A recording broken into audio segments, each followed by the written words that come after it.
उत्तर प्रदेश में एनडीए गठबंधन रोकने के लिए आपकी क्या रणनीति है? सॉरी, क्या?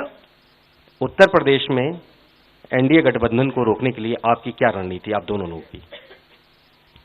उत्तर प्रदेश में नेशनल लेवल पे मैं आपको हमारा फाउंडेशन बता देता हूं और वही आइडियाज हम उत्तर प्रदेश में भी चलाएंगे। देखिए, पिछले 10 सालों में नरेंद्र मोदी जी ने नोटबंदी करके, गलत जीएसटी लागू करके, और जो बड़े बड़े अरबपति हैं, अदानी जी हैं, उनका पूरा सपोर्ट करके जो रोजगार पैदा करने का सिस्टम था उसको उन्होंने कंप्लीटली खत्म कर दिया है। तो सबसे पहला काम, जो रोजगार हिंदुस्तान के युवाओं को मिलना चाहिए, उसको एक बार फिर स्ट्रेंथन करने का है। उसके लिए हमने अपने मैनिफेस्टो में 2-3 आइडियाज दिए हैं। एक आइडिया रेवोल्यूशनरी आइडिया है, राइट टू अप्रेंटिसशिप। तो जो अमीर घर के बच्चे होते हैं वो अप्रेंटिसशिप करते हैं, ट्रेनिंग मिलती है, पेड ट्रेनिंग होती है। तो हमने डिसाइड किया है कि हिंदुस्तान के उत्तर प्रदेश के सब ग्रेजुएट्स को, डिप्लोमा होल्डर्स को हम अप्रेंटिसशिप का अधिकार देंगे।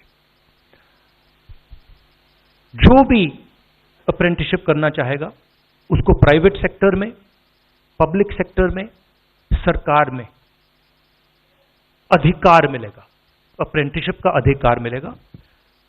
ट्रेनिंग होगी और 1 लाख रुपए साल का, 8,500 रुपए महीने का उस युवा के बैंक अकाउंट में हम डालेंगे।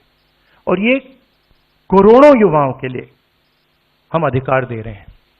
इससे एक ट्रेन्ड मैन पावर तैयार होगा, प्राइवेट कंपनीज को भी इसका फायदा होगा, सरकार को भी इसका फायदा होगा, और एक प्रकार से युवाओं के लिए ये एक जॉब मार्केट में एंट्री का सिस्टम हो जाएगा। दूसरी चीज, 30 लाख सरकारी रोजगार हैं जो नरेंद्र मोदी भर नहीं रहे हैं, वो वैकेंसीज हम युवाओं को देने जा रहे हैं।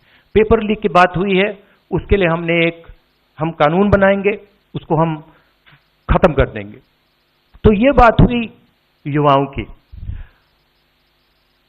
एक और हमारा आइडिया, क्रांतिकारी आइडिया, और ये उत्तर प्रदेश की महिलाओं को बहुत फायदा मिलेगा इससे। हर गरीब परिवार की हम लिस्ट बनाएंगे और हर गरीब परिवार में से हम एक महिला को चुनेंगे और उसके बैंक अकाउंट में महीने के 8,500 रुपए, साल के 1 लाख रुपए सरकार हर महीने बैंक अकाउंट में डालने जा रही है। किसानों की बात, किसान सिर्फ 2 चीजें मांग रहा है। नरेंद्र मोदी से 10 साल मांगा, हमें सही दाम दिलवा दीजिए। और जैसे आपने 16 लाख करोड़ रुपए, मतलब 24 साल का मनरेगा आपने अदानी जैसे लोगों का माफ किया, वैसा ही आप हमारा भी माफ कर दीजिए। और नरेंद्र मोदी मना करते हैं, उन पर फायरिंग करवा देते हैं, उनको डरा देते हैं। तो हमने लीगल एमएसपी का निर्णय ले लिया है। हिंदुस्तान में पहली बार लीगली गारंटीड एमएसपी होगी और हम उनका, किसानों का कर्जा माफ करने जा रहे हैं। यही मेन मुद्दे हैं चुनाव में। बीजेपी का मैनिफेस्टो देखेंगे तो उसमें आपको उसका जो फाउंडेशन है, 2 चीजें हैं। एक कि वो शायद 10-15 साल बाद ओलंपिक गेम्स इंडिया लाएंगे, और दूसरा 1 या 2 व्यक्तियों को वो चांद पे पहुंचा देंगे। तो ये बेसिकली चुनाव चल रहा है। शुक्रिया राहुल।